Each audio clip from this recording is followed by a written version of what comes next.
सार शक्ति का परिणाम है। तुम शक्ति अर्जित करो बस। देखो आगे क्या कहते प्रभु, आगे कहते हैं इस अध्याय में उन्होंने कर्म का नाम मात्र लिया है।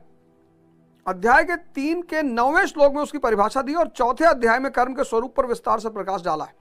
प्रस्तुत श्लोक में श्री कृष्ण ने सांसारिक परंपरा से हटकर कर्म करने की कला बताई कि कर्म तो करो, श्रद्धापूर्वक करो, किंतु फल के एक अधिकार को स्वेच्छा से छोड़ दो। फल जाएगा कहां? क्या बात है, क्या बात है, फल जाएगा कहां? अब तुम में से बहुत सारे लोग जो पढ़ने वाले परेशान हो, मैं बताऊं इस सिद्धांत को तुम आज समझ गए तो समझ लो खेल हो गया तुम्हारा। स्टूडेंट लॉबी क्यों परेशान है? स्टूडेंट लॉबी परेशान ये है कि ये जो कर्म है और फल है, तो 90% क्या सोच रही है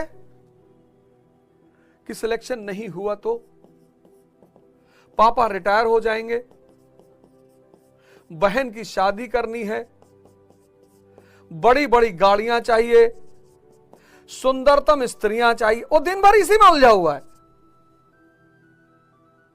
कर्म माइनस में चल रहा है, बंध गया ना फल से, फल ने बांध लिया, वो कर्म करने ही नहीं देगा। ध्यान क्या है? अब देखो ध्यान का महत्व। ध्यान कहेगा कि मैं कर्म करो, कर्म पढ़ो 6 घंटा, डिस्कशन करो, ध्यान करो, जिम जाओ, क्योंकि फल जाएगा कहां? 6 महीना तुम जिम गए, 2-2 घंटा एक्सरसाइज किए और बॉडी ही नहीं बनेगी। क्यों परेशान हो रहे हो? क्यों दुखी हो रहे हो? अज्ञानता सारे दुख का कारण है, इग्नोरेंस। देखो कर्म कैसे करना है? विवेक के साथ। नींद नहीं आ रही रात में, कोई बात नहीं, पढ़ेंगे और खड़े हो गए,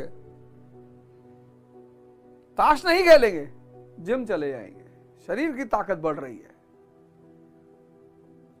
कोई मुद्दा अगर नहीं है तो अनावश्यक बात नहीं करेंगे, ध्यान करेंगे, कर्म करेंगे विवेक पर आधारित।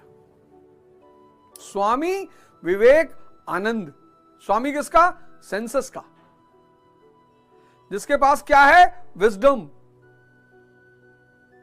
विवेक। वो किस स्थिति में रहेगा? आनंद की स्थिति में रहेगा। देखो सूत्र, ये नाम थोड़ी है, ये दर्शन है।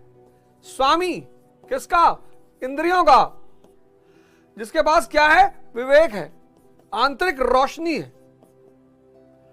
और जो स्वामी है इंद्रियों का और विवेक रखा हुआ है, वो आनंद की स्थिति में रहेगा।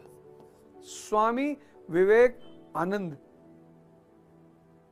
जिसको डोनाल्ड ट्रंप साहब जब हिंदुस्तान आए थे तो उन्होंने कहा था स्वामी विवेकानंदन। भैया एक कोई किताब उठा लो, भगवत गीता उठा लो, यथार्थ गीता उठा लो, कुरान उठा लो, बाइबल उठा लो, आदि ग्रंथ उठा लो, कोई एक उठा लो और खुद से पढ़ो।